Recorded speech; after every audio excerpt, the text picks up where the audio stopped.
এবার অন্যান্য খবর। বিএনপি বলেছে ন্যায় বিচারের জন্য সময়ের প্রয়োজন, বিচারের আগে নির্বাচন নয় এমন মতের পক্ষে নন তারা। রাজধানীতে এক আলোচনায় দলের স্থায়ী কমিটির সদস্য সালাউদ্দিন আহমেদ বলেছেন, দ্রুত নির্বাচনের জন্য বিএনপি যুক্তি তুলে ধরেছে, আশা করা হচ্ছে প্রধান উপদেষ্টা তা বিবেচনা করবেন। অনুষ্ঠানে বিজেপি ও নাগরিক ঐক্য সহ বিভিন্ন দলের নেতারাও দ্রুত নির্বাচনের তাগিদ দিয়েছেন। রাহুল রায়ের রিপোর্ট। রাজধানীর ঢাকা রিপোর্টার্স ইউনিটির মিলনায়তনে গণ অধিকার পরিষদের আলোচনা সভার বিষয় ছিল বিচার, সংস্কার ও নির্বাচনের রোডম্যাপ। বেশ কয়েকটি রাজনৈতিক দলের শীর্ষ নেতারা আলোচনায় অংশ নিয়ে এই ইস্যুগুলোতে তাদের মতামত তুলে ধরেন। আর্মির সাথে দূরত্ব কে সৃষ্টি করেছে, রাজনৈতিক দলের সাথে দূরত্ব কে সৃষ্টি করেছে?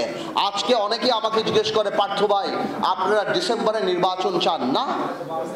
ডিসেম্বরের কথা তো আমরা বলি নাই, আপনি বলেছেন ইউনূস সাহেব জাতির সামনে ডিসেম্বরের কথা। আমরা বলেছি আপনারা সেই ওয়াদা আপনি রাখেন। আমাদের মুখ থেকে ডিসেম্বরের কথা আসে নাই। আজকে করিডোরের কথা শুনে কনফিউশন কে ক্রিয়েট করেছে? আমরা তো কনফিউশন ক্রিয়েট করি নাই। এই করিডোরের ইস্যু ইউনূস সাহেব আপনি নিয়ে আসছেন। আলোচনায় অংশ নেন বিএনপি নেতারাও। ন্যায় বিচার নিশ্চিত করার জন্য আমাদেরকে যথেষ্ট সময় অপেক্ষা করতে হবে।